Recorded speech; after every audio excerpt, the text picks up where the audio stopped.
कोणाचं जीवन म्हणून असं दुःख होतं की किती वाया चाललंय.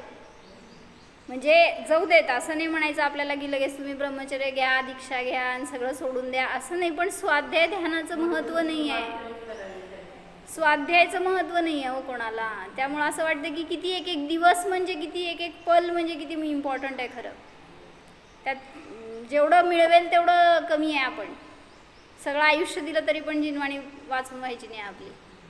आणि आहे आनंद त्यात म्हणून सांगतायत आचार्य, म्हणून सांगितलं भगवंतांनी. काय मामा, स्वाध्यायाने आनंद मिळतो का नाही? मग स्वाध्यायातून तर आपल्याला समजते आपली वस्तू काय आहे. म्हणून वेळ वाया घालवायचं नाही. जेवढं मिळेल तेवढं ऐका, ध्यान करा, चर्चा करा, काहीतरी विचारून समजवून घ्या. त्यातून आपलं स्थितीकरण होतं. आपलं ज्ञानाला तीच दिशा आहे, तेच एक बळ आहे. त्याच्याशिवाय नाही तर ज्ञान म्हटलं इकडं तिकडं भरकटत राहणार. चला आपण भरकटायला नको.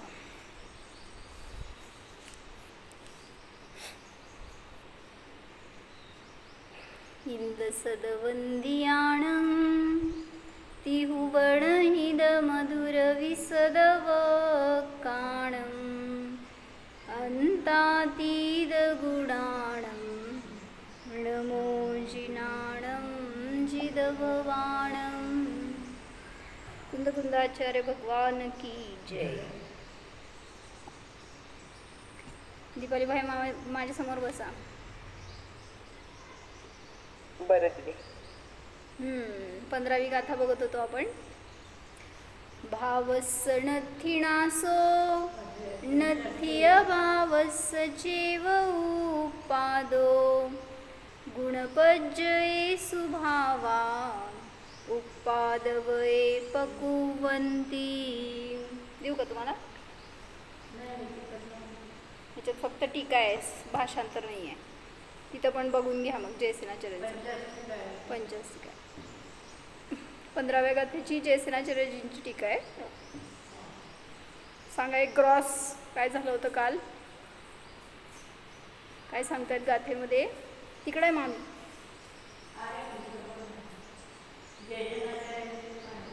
मला तिकडचं माहीत नाही, तर ठेवले त्यांनी. बरं बघा, भाव म्हणजे द्रव्य. द्रव्याचा नाश होत नाही, सर्वथा नाश होत नाही. द्रव्य म्हणजे सत मामा.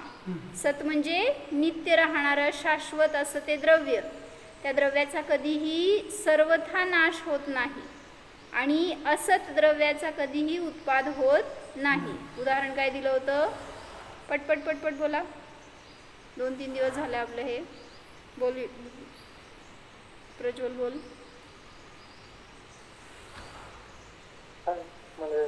काल काय सांगितलं होतं? काय काय उदाहरण सांगी. उदाहरण काल आपण घेतले एवढे उदाहरण. वही पेन घेऊन बसायचं. ऐकलं नाही काल?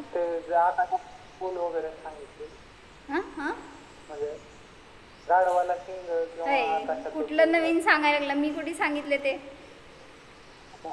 काल काय सांगितले मी? गोरस, सुवर्ण. त्यात काय सांगितलं? उत्पादनी वेळ चालू आहे. म्हणजे पर्यायामध्ये उत्पाद वेळ चालू आहे, पण द्रव्य शाश्वत आहे त्याच्यामध्ये. म्हणून सांगितलं कुठलंही द्रव्य असू देत, त्या द्रव्यामध्ये निरंतर परिणमन चालू आहे. त्यामुळं ते द्रव्य स्थिर राहून परिणमन करते. द्रव्याचा नवीन उत्पाद होत नाही आणि असलेल्या द्रव्याचा नाश होत नाही. म्हणून माझा कधीही नाश होणार नाही ह्याचा आपल्याला विश्वास आणण्यासाठी, त्याची प्रतीती येण्यासाठी आपण हे बघतोय. मी कुठल्याही अवस्थेमध्ये ध्रुव आहे. उद्या मरण जवळ आल्यावर काय करायचं मामा? आपल्या समोर मरण येणार आहे की नाही? मामीवर धरा. मामा, आपल्याला उद्या मरण आलं तर काय वाटणार? मरण आलं तर कसं फेस करणार? काय विचार करणार? मी अमर आहे असं सांगायचं बरं का त्या मरणाला. मी अमर आहे. शरीराला मरण, मला मरण. छान. शरीराला मरण आहे, मला मरण नाही, हे आपण बोलतोय बरं का, पण त्या समयाला अस्थिर व्हायचं नाही. ही परीक्षा आहे आपली. सगळं आत्ता शिकलेलं, ऐकलेलं, जाणलेलं सगळं ठेवा शाबूत आपल्यामध्ये. प्रसंग आल्यावर तिथं परीक्षेची वेळ असते. कारण इथं आत्ता सगळेजण आम्ही पण म्हणतोय की काय आम्ही छान संलेखना साधणार, काय त्यावेळेस नाही विचलित होणार, कशात आकुलता नाही करायची, काय ते कर्मांचे उदय येणार आहेत शरीरामध्ये सगळे, त्यावेळेस स्थिर राहायचं, सगळं म्हणतील की लोक. पण जेव्हा उदय येतात तेव्हा काय करतात दीपाली बेन?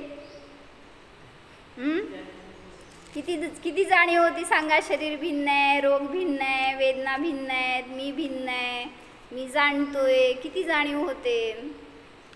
म्हणून ते जाणण्यासाठी, ते समजण्यासाठी, त्याच्यात दृढता येण्यासाठी हे सगळं आपल्याला एक काय म्हणायचं, एक शक्ती आहे ही मागून.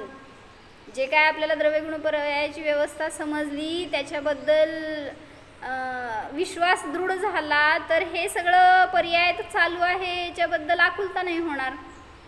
म्हणून सांगतायत काय करा, ज्ञानामध्ये एकदा ज्ञानाला धरा. तर मी ज्ञानवाला आहे हे समजलं तर कुठल्याही उत्पाद व्ययाला जीव घाबरणार नाही.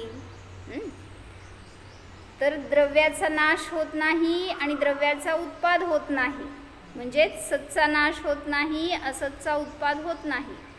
तर द्रव्य काय करतं?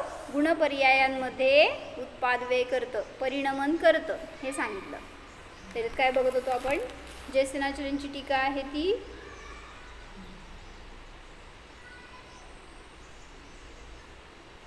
दीदी गुणपर्यायांमध्ये सांगितलंय, पर्यायांमध्ये नाही, फक्त गुणपर्यायांमध्ये परिणमन करतं. गुणपर्याय व द्रव्य माहिती ना, आजच बघितलं आपण. हो ना, पण मग गुणांमध्ये पण परिणमन चालू आहे, पर्यायामध्ये पण परिणमन चालू आहे. गुण सर्वथा नित्य आहेत असं नाही आहे, गुण आणि द्रव्य, म्हणूनच त्याला नित्यार्थ क्रिया म्हटलं. आणि पर्याय पण सर्वथा नित्य नाही आहे, सर्वथा नित्य नाही आहे, त्याच्यामध्ये पण परिणमन चालू आहे.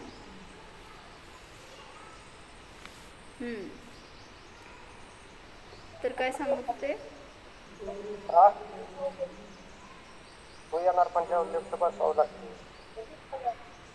कुठपर्यंत आलं होतं? जीव द्रव्याचा द्रव्यार्थिक नयाने द्रव्यत्वाने नाश नाही, आणि विद्यमान असणाऱ्या सतजीवाचा द्रव्यरूपाने नाश नाही, आणि असत विद्यमान पदार्थ असणाऱ्या जीवादी द्रव्यांचा द्रव्यरूपाने उत्पाद नाही. इथपर्यंत बघितलं होतं आपण, बरोबर? टीका मिळाली.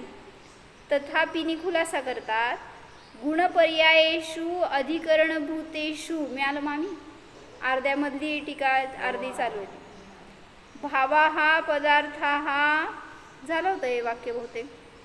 जीवादी षडद्रव्याणी कर्तृणी पर्यायार्थिक नयन विवक्षित नरनारकादी द्वेणुकादी गती स्थिती अवगाहन वर्तनादी रूपेण यथासंभवम उत्पाद व्ययान प्रकुर्वन्ति. सांगितलं होतं ना, प्रत्येक द्रव्य त्याच्या त्याच्या पर्यायांमध्ये परिणमन करतं. जसं जीवाचं परिणमन काय चालू आहे?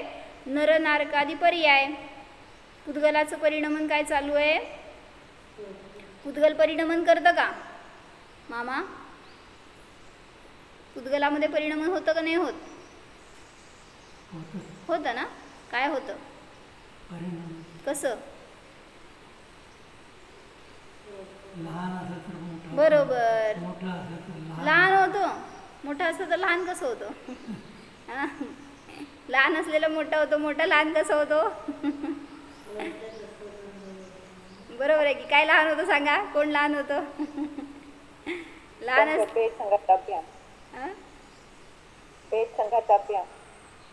भेद संघात्याभ्याम उत्पद्यन्ते. बरं ठीक आहे, त्याचं नाही म्हणायचं मला. म्हणजे त्यांनी सांगितलं की लहान माणूस मोठा होतो, मोठा लहान कसं होतो? कोण लहान होतं? ड्रेस लहान होतं का नाही आपल्याला? आपण मोठं झाल्यावर ड्रेस लहान होतं की, म्हणून मोठा पण लहान होतं, बरं का? म्हणजे परिणमन पुढच्या जन्मात नाही हो. कपडे आपले घातलेले आत्ताचे, मोठं झाल्यावर ते कपडे लहान होतात ना आपल्याला, मग ते लहान झाले, मोठे होते कुठं? म्हणजे म्हणायचे परिणमन त्याच्यामध्ये पण चालू आहे, पुद्गलामध्ये पण. धर्मद्रव्याचं परिणमन गतिरूपाने, अधर्मद्रव्याचं परिणमन स्थितीरूपाने. स्थिती काय समजलं सांग प्रज्वल? धर्म अधर्मद्रव्याचं परिणमन कसं होत आहे? इथं दिसतंय तुम्हाला की मी मनुष्य होतो, मरून देव झालो, नारकी झालो, हे दिसतंय परिणमन तुम्हाला. धर्म अधर्मद्रव्याचं परिणमन काय चालू आहे, कशावरून चालू आहे? आपण हालचाल करतोय किंवा गती. बरं मी हल्लेच नाही, मी इथंच बसले. सांग. अधर्मद्रव्य. हा तेव्हा अधर्मद्रव्य. अधर्म म्हणजे धर्मद्रव्य थांबलं का नाही मग तिथं? चालू असेल काय चालू असेल तेच की तर्क लाव ना. म्हणजे काय चालू आहे परिणमन त्याच्यामध्ये?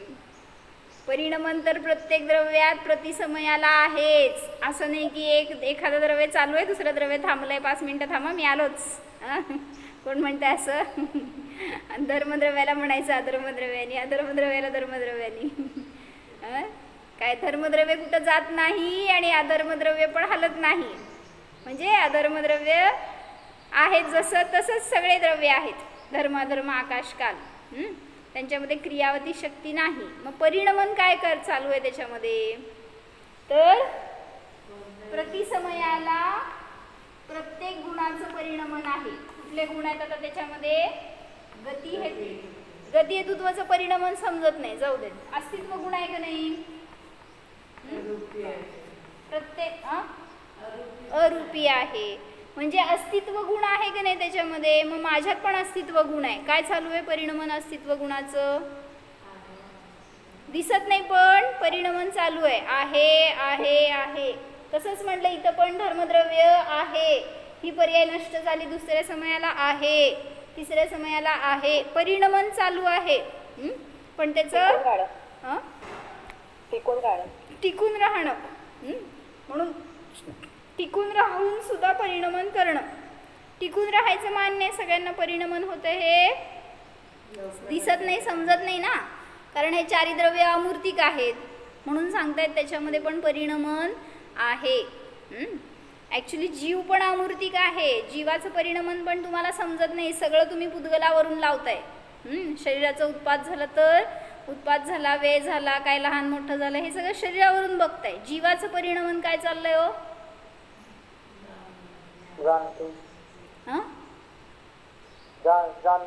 जाणतोय. बरोबर. ज्ञान गुणाचं परिणमन प्रतिसमयाला जाणणे रूपाने चालू आहे. ते पण समजत नाही, कारण भावभासना ज्ञानाकडे गेली तर समजणार आहे. मग तुम्हाला बाहेरूनच समजतं काय? आता राग झाला, थोड्या वेळाने शांत झाला. आता द्वेष झाला, थोड्या वेळाने शांत झाला, म्हणजेच तिथं परिणमन झालं हे तुम्हाला दिसतंय. मग जे दिसतंय तेच परिणमन करतंय असं नाही आहे. तर अरूपी द्रव्यसुद्धा, सगळे गुणसुद्धा अरूपी आहेत, त्यांच्यामध्ये सुद्धा प्रतिसमयाला परिणमन चालू आहे. तर हेच सांगितलं तिथं की नरनारकादी पर्यायां जीवाचं परिणमन दिसतं. पण हे सुद्धा शरीराच्या आश्रित परिणमन दाखवलंय.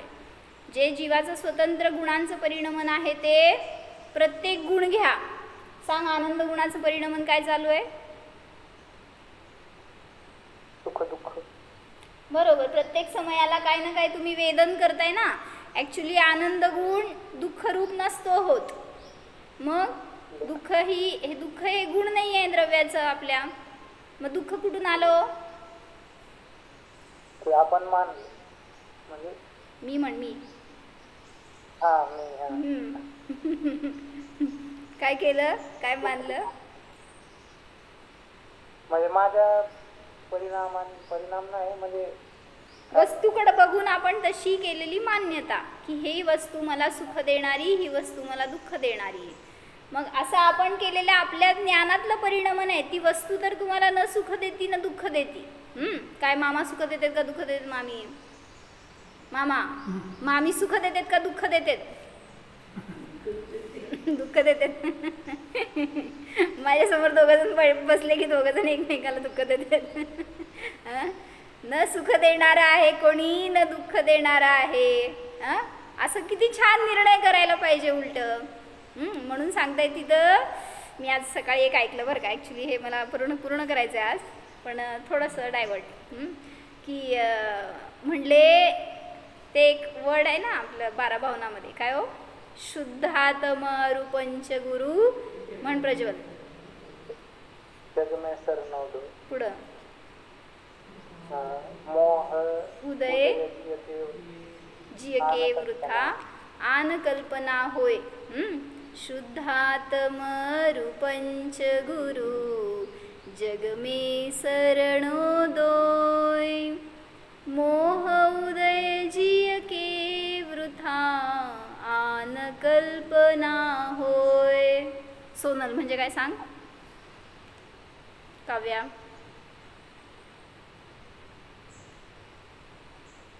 Hello hello.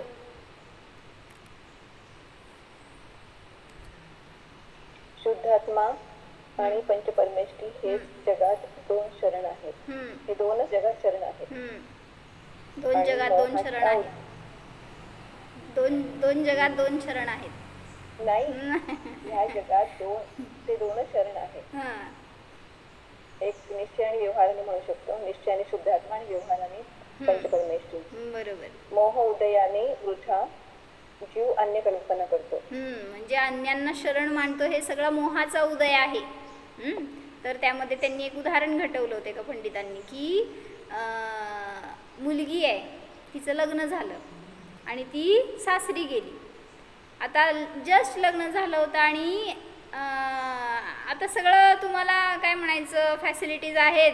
कशी आहे काय, लगेच फोन व्हॉट्सअप मेसेज सारखा कॉन्टॅक्टमध्ये आहे तुम्ही. समजा एक दिवस ती न व्हॉट्सअप मेसेज केला आहे, न कॉल केला आहे, न काय इन्फॉर्मेशन दिली आहे आणि ती धाडकन दारात येऊन उभारली आणि तिच्या हातात होती बॅग. काय झालं? दरवाजा उघडल्यावर कोण दिसलं? ती तशा अवस्थेमध्ये आणि तिचा चेहरा असा उतरलेला. काय झालं? लगेच तुम्हाला सगळं पिक्चर दिसलं समोर. काय हो? आणि आई विचारते तिला काय झालं, कसं काय आली, जावई कुठे आहेत, एकटीच आली का? तिचं एक शब्दाने उत्तर नाही. ती काय केली? गेली रूममध्ये आणि झोपली. आता म्हणले वडिलांची लाडकी पापा की परी. मग वडील आल्यावर आपलं असलं निशब्द शांतता घरात. म्हणले काय झालंय नक्की? मग विचारलं तर मुलगी आली आहे आणि ती गेली आणि झोपली आहे. एका शब्दाने बोले ना ती. आई 4 वेळा विचारती पण काय नाही. आणि वडील गेले आणि असं जस्ट नाव घेतलं आणि विचारलं तर काय झालं सांगावं? म्हणले बांध फुटला आणि दडदड दडदड बाहेर यायला लागलं सगळं. म्हणजे तिला जे राहवलं नव्हतं ते सगळं तिने काढलं बाहेर. सगळ्यांच्याबद्दल कंप्लेंट्स काय असतील ते घरातल्यांबद्दल तिकडच्या. आता म्हणले तिथं त्यांना ह्याच्या पुढं स्टोरी घटवायची होती की वडील 2 प्रकारचे. सांगा पहिले वडील कोण आणि दुसरे वडील कोण? पहिले वडील म्हणले की तू राहा 8 दिवस शांततेने राहा, विचार कर. आणि पहिल्यांदा सगळं तिचं ऐकून घेतलं. म्हणले आता तिला रोकायचं नाही, एकदा तिचं सगळं बाहेर पडू देत, शांत होऊ देत. जर त्याला आपण रोकायला गेलो तर परत ते कुठं ना कुठं वेगळ्या रूपाने बाहेर पडणार. म्हणून तिचं सगळं ऐकून घेतलं. झाल्यावर थोडा वेळ जाऊ दिला आणि मग समजावून सांगितलं की जिला सासरी इज्जत नाही तिला माहेरी सुद्धा आदर नसतो मिळत. त्यामुळं तुझं स्थान म्हणजे त्या मुलीचं स्थान 2च. एक तर पित्याचं घर नाही तर पतीचं घर. दोन्हीमध्ये पण वास्तविक स्थान कुठलं आहे हो? पतीचं घरच स्थान आहे वास्तविक. पित्याचं पण नाही राहिलं आता. पिता म्हणला का प्रज्वल? म्हणजे लग्न झालं तर आता पित्याचं घर पण काय येऊन राहील, ती हक्काने राहील, पण राहील आणि जाईल, कायमचं नाही. Not allowed. तर ती आता वडील सांगतायत तिला समजावून की 8 दिवस राहा, 8 दिवसांनी मी समजावून सांगतो, मी जाऊन त्यांना सगळं मनवतो किंवा शांत करतो सगळं आणि मग तुला व्यवस्थित करून देतो, असं सांगणारा एक वडील. दुसरा वडील, दुसऱ्या टाईपचे वडील कसले असतील हो? त्यांची हिम्मत कशी झाली? माझ्या काय म्हणायचं तुकड्याला, जीवाच्या तुकड्याला असलं काहीतरी. मी खंबीर आहे, तुझा वडील आहे अजून, मी बघून घेतो, मी वकील आहे, मी सगळं तुला निस्तरून सोडणार, असं तसं वगैरे. म्हणजे म्हणायचे म्हटले हा दुसरा पिता आहे का शत्रू आहे? कसं म्हणायचं? पिता म्हणले उलट जर त्यांनी हे रोल असं केला निभावला तर तिचं जीवन उद्ध्वस्त होईल ह्याच्या निमित्तात. म्हणले तुम्ही मग ह्याच्यातून तुम्हाला दोन्हीमधनं घटवायचं मला एवढंच आहे बरं का. काय पहिलं म्हणले पहिले वडील म्हणजे शुद्धात्मा आणि दुसरे वडील म्हणजे पंचगुरु. हे सोडून हे दोन्ही सोडून सांगितलं तिसऱ्याच्या शरण जाईल तर नियमाने भ्रष्ट होईल. म्हणजे तुम्ही शुभ भाव किंवा शुद्ध भावात राहावा तर ठीक आहे, याला सोडून बाहेर गेलात तर नियमाने भ्रष्ट होणार. म्हणून सांगतात त्याच्यामध्ये त्या वडिलांनी काय केलं की ती आली होती यांच्या शरण पण तिला पुन्हा त्यांच्या शरण पाठवलं. हे काम खऱ्या पित्याचं. मग तसं म्हणले इथं पण जे अरिहंत सिद्ध परमेष्ठी आहेत पंचगुरु आहेत ते तुम्ही त्यांच्या शरण गेला तरी ते सांगतात माझ्या शरण नको राहू, परत तुला शरण दाखवतात वास्तविक शरण कुठं आहे आणि तिथं नेऊन पोचवतात. असं ते छान वाटलं मला म्हणून तुमच्याबरोबर सांगितलं. कशासाठी सांगितलं हे मी?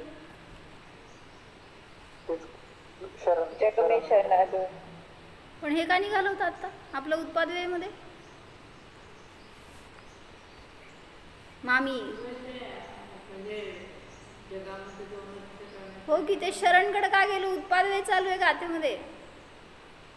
ऐकलं सकाळी काय विषय अंतर आहे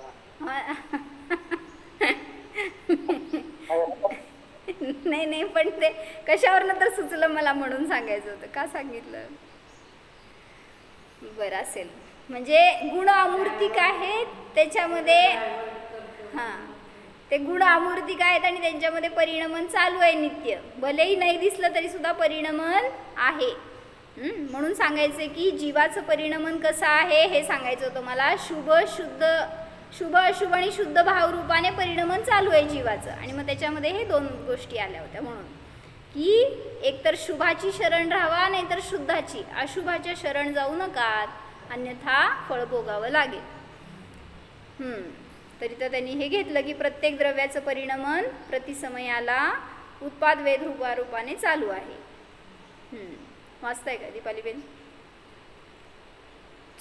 का वाचतोय प्रज्वल? कर प्रयत्न बघू सांगतो. अत्र षड्द्रव्येषु मध्ये शुद्ध पारिणामिक परमभाव ग्राहकेण शुद्ध द्रव्यार्थिक नयेन इति वा पाठः. बरोबर. काय सांगितलं येथे? षडद्रव्यामध्ये 6 द्रव्यांचं जे काय स्वरूप आहे त्याच्यामध्ये शुद्ध पारिणामिक परमभाव ग्राहक शुद्ध द्रव्यार्थिक नयाने शुद्धात्माच ग्राहक आहे हे सांगायचं आहे. कशासाठी पाठभेद दिलाय तो?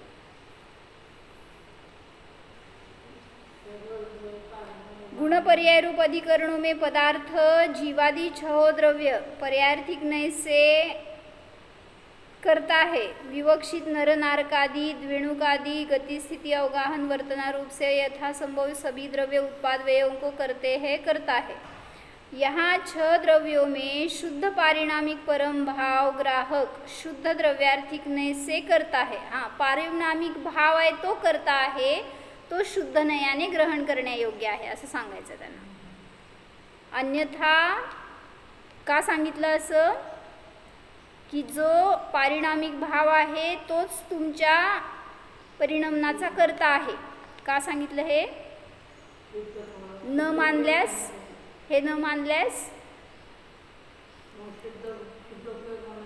नाही कुठं प्रवेश होणार? जर असं नाही मानलं की मीच माझ्या परिणतीचा करता आहे हे न मानलं तर जे बाहेर कर्तृत्ववादी आहेत ना ब्रह्मा करता आहे सगळ्या सृष्टीचा असं मानणाऱ्या त्या मतामध्ये आपला प्रवेश होईल हे सांगायचं आहे. म्हणून म्हटलं की माझ्या परिणामांचा करता मी आहे. निश्चय नयेन क्रोध मान वाचा. निश्चय नयन क्रोध मान माया लोभ दृष्ट श्रुतानुभूत श्रुत दृष्ट श्रुत अनुभूत भोगाकांक्षा रूप निदान बंधादी परभाव शून्यम अपि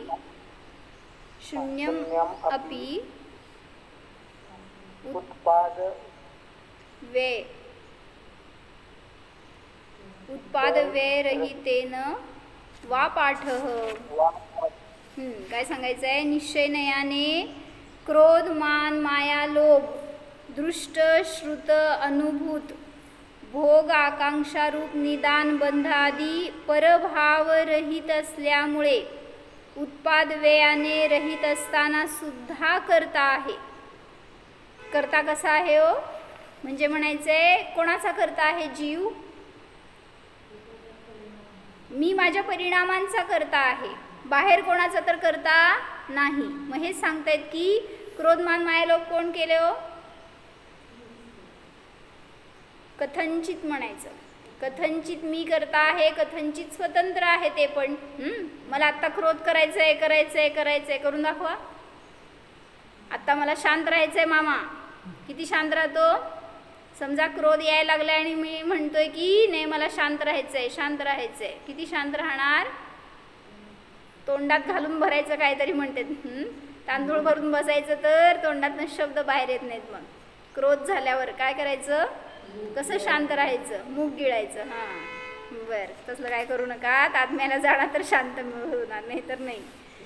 निश्चयनयाने क्रोध मान माया लोभ दृष्ट श्रुत अनुभूत भोग आकांक्षादी रूप निदान बंध आदी हे परभाव आहेत, यांचा मी करता नाही आहे हे सांगायचं आहे.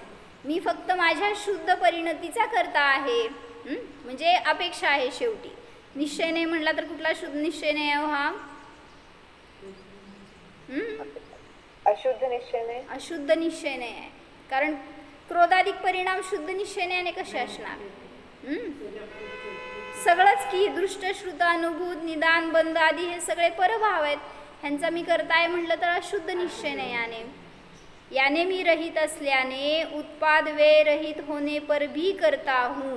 म्हणजे हे परिणमन मी करत नाही आहे, हे परिणमन माझं नाही आहे, म्हणून मी उत्पाद व्ययाने रहित आहे अशी एक अपेक्षा घेतली. म्हणून मी कसा आहे? या परिणमनाने मी रहित आहे. रहित असताना सुद्धा करता आहे असा पाठभेद आहे. पुढं आदि अंत आदि अंतरहितेन चिदानंदेक स्वभावेन भरितावस्थं शुद्ध जीवास्तिकाय अभिधानम शुद्धात्मद्रव्यम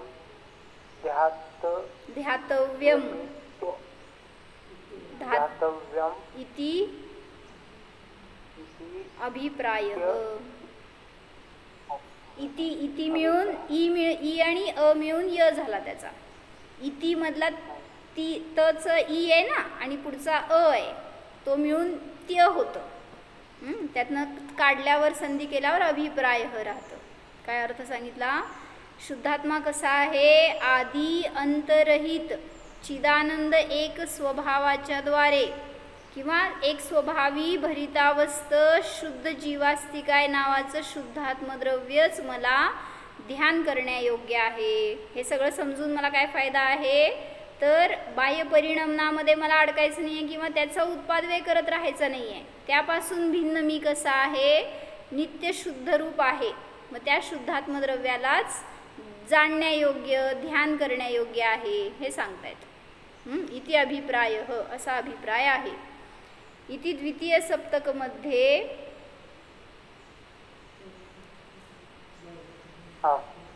द्वितीय सप्तकमध्ये प्रथमस्थले बौद्धं प्रतिद्रव्यस्थापनार्थं सूत्रगाथा गता. कसं वाचायचं? बौद्धं प्रति, बौद्धांच्या साठी असं म्हणून तिकडं थांबायचं त्याला. प्रथम स्थळामध्ये द्वितीय सप्तकामध्ये प्रथम स्थळामध्ये बौद्धांच्या प्रति द्रव्याची स्थापना करण्यासाठी, द्रव्याची सिद्धी करण्यासाठी ही गाथा सांगितली आहे. म्हणजेच बौद्धांनी द्रव्य मानलं नाही म्हणून त्यांच्यामध्ये चूक झाली. मग त्यांना सिद्ध करायचं आहे परिणमन चालू आहे पण त्याच्यामध्ये द्रव्य आहे आहे आहे हे स्वीकारा, तर तिथं द्रव्याची सिद्धी झाली. म्हणजे त्यांना सांगावं लागलं की द्रव्य आहे आणि आपल्याला सांगावं लागलं काय, परिणमन चालू आहे. ज्यांनी मानलं नाही की परिणमन नसतं, द्रव्य नित्य शुद्ध शुद्ध शुद्ध तसंच राहतं सर्वथा, तर तिथं सांगायला लागलेत की परिणमन सुद्धा त्याच्यामध्ये शुभ अशुभ शुद्ध रूपाने चालू आहे. आज दुपारी काय झालं प्रकरण? सांख्यांनी सांगितलं द्रव्य सर्वथा नित्यच आहे. कुटस्थ नित्य म्हणायचं म्हणजे काय हो? परिणमन न होणारा असा नित्य. कुटस्थ म्हणजे नो चेंज. कूट म्हणजे पर्वत. पर्वत जसं स्थिर असतो, जसं तो अढळ नित्य असतो, तसं द्रव्य नित्य असतं, दृढ काय म्हणायचं ध्रुव असतं, नित्य ध्रुवच असतं असं त्यांचं म्हणणं आहे. मग त्यांचं खंडन करण्यासाठी सांगितलं कूटस्थ नित्य नाही आहे, त्याच्यामध्ये कथनचित परिणमन पण चालू आहे. मी काय विचारलं? हां दुपारी काय झालं विषय? तेच झालं आज हेच. सांगा हो काय झालं? मामीने ऐकलं नाही 1 वाजता. सह अनेकांत आणि क्रम अनेकांत म्हणजे काय? सह अनेकांताची सिद्धी बौद्धांसाठी केली, क्रम अनेकांताची सिद्धी सांख्यांसाठी केली आणि वैशेषिक दोन्ही म्हणत आहेत मला वाटतं. वैशेषिक निरपेक्ष मानतात ना, प्रदेश भेद मानतात. द्रव्यामध्ये ते दोन्ही पण मानत नाहीत म्हणून त्यांना सिद्ध केलं की दोन्हींनी सहित आहे द्रव्य. म्हणजे द्रव्यामध्ये गुण पण आहे आणि पर्याय पण आहे. मग सह अनेकांत हा शब्द का वापरला?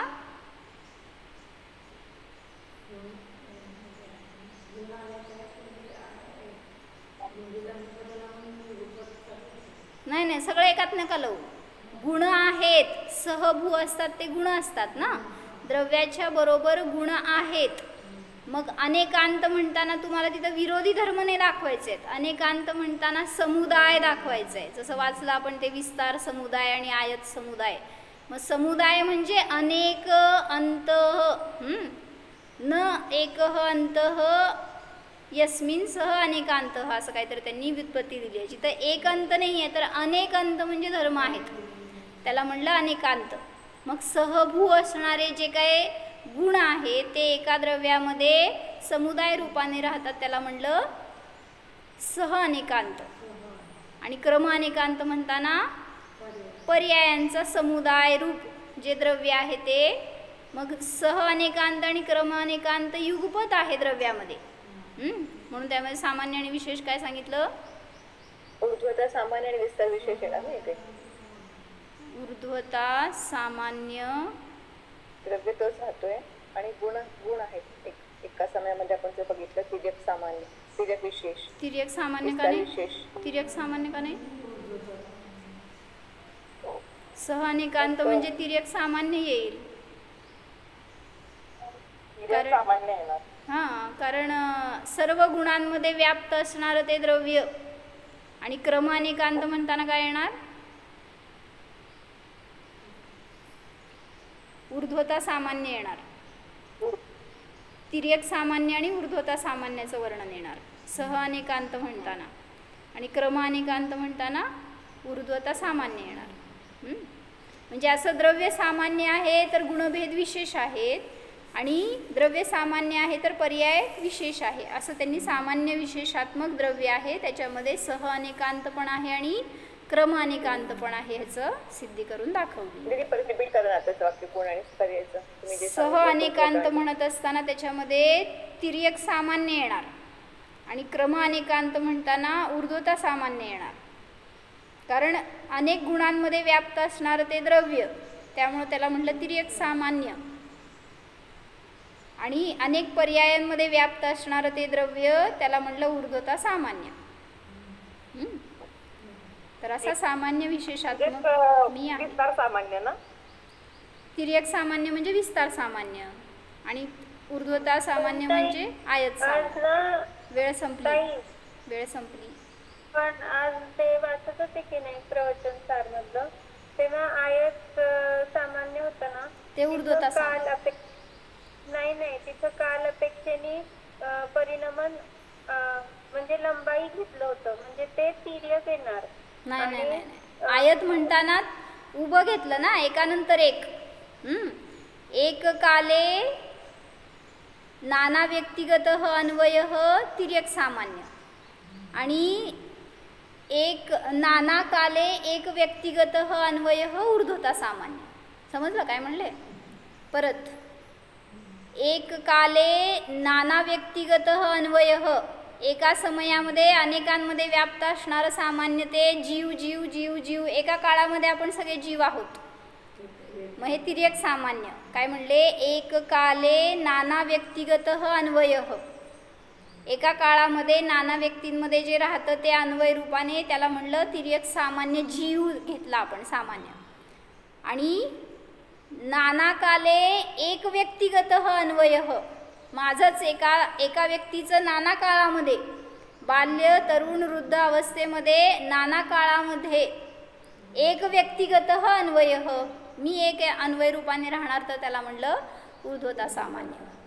तर असा सामान्य विशेषात्मक मी आहे ह्याची आपल्याला प्रतीती केली तर आनंद येणार. ओम. आपण करू. हा मी शरीर रहित, विभाव परिणती रहित, कर्मरहित जीव आहे. माझ्यामध्ये अस्तित्व आदी अनंत गुण आहेत. अनंत गुणांचा पिंड स्वरूप मी ध्रुव आत्मा आहे.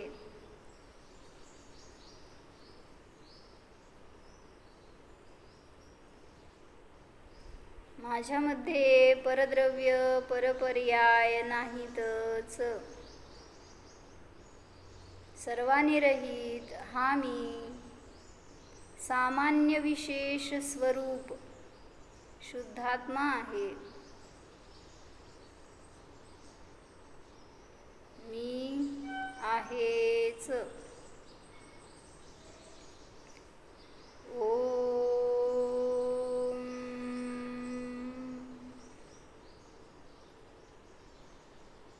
विसर्जन. नमो अरिहंताणं, नमो सिद्धाणं, नमो आयर्याणं, नमो वज्रायाणं, नमो लोये सौवसाहु.